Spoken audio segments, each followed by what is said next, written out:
अरे ज्या सिकंदराने अख्खं जग जिंकलं, जग जिंकलं जग. त्याचं काय झालं?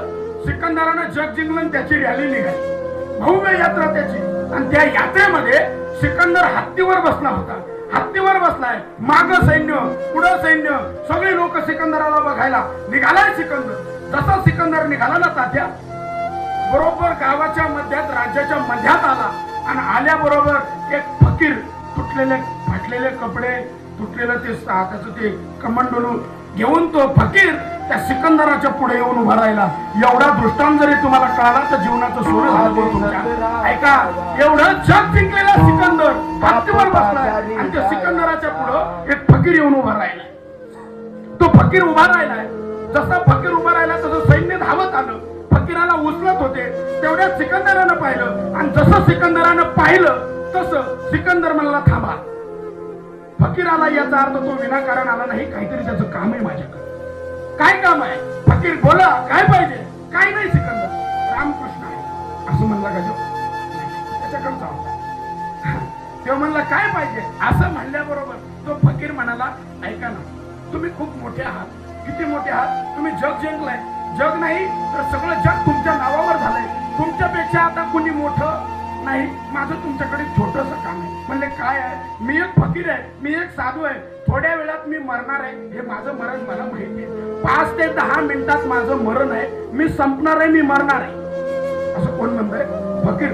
असं म्हणल्याबरोबर सिकंदर म्हणला, मग मरणार आहे तू मराना. म्हणला माझ्यावर रस्त्यात अडथळा का केला? मी मरणार आहे एवढं खरं आहे, पण ऐका ना, तुम्ही खूप सामर्थ्यशाली आहात, तुम्ही खूप बलवान आहात, तुम्ही खूप विद्वान आहात, तुम्ही खूप मोठे आहात. तुमच्यासारखा राजा या मृत्यूला तर दुसरा आता नाही. तुमच्याकडे माझं एक छोटस काम आहे. तुम्ही जगत जेथे सिकंदर आहात. असं म्हणल्यावर माणसं फुगलं. ते फुगलं. कोण? सिकंदर. ते म्हणला मागा, काय पाहिजे मागा. फकीर गालातल्या गालात हसलं आणि सिकंदराला म्हणलं, हे बघा ना, मी आयुष्यभर हे फाटके कपडे घातले. हे कपडे आयुष्यभर मी फाटके घातले. मला दुसरं काही नाही पाहिजे. ऐका ना, आता 5 मिनिटात मरणार आहे. जर आता शिवायला जाऊ तर शिवस्तवर मी मरणार आहे. आता मला कपडे शिवायला सुद्धा वेळ नाही, काय नाही. तुम्ही जग जिंकलंय, तुम्ही खूप मोठे आहात. एक काम करतो, मी जाणार आहे. मला काय वर न्यायला परमिशन नाही. एक सुई आणि दोरा देतो तुमच्या हातात.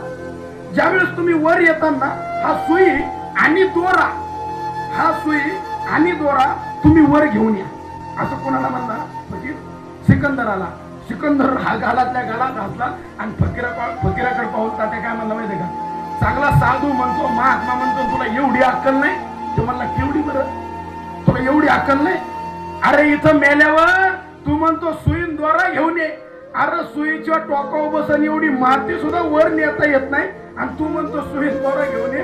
तो फकीर आता गालातल्या गालात हसला आणि सिकंदरा म्हणाला, ए सिकंदरा, एवढं तुला कळतंय? अरे मग लोकांचे मुंडके मोडून, लोकांना मारून, लोकांचा जीव घेऊन कमावलेलं राज्य, हे कमावलेलं विश्व जरी तुझ्या नावावर झालं तर मला सांग, तुझ्यासोबत बाप बाजारी जाया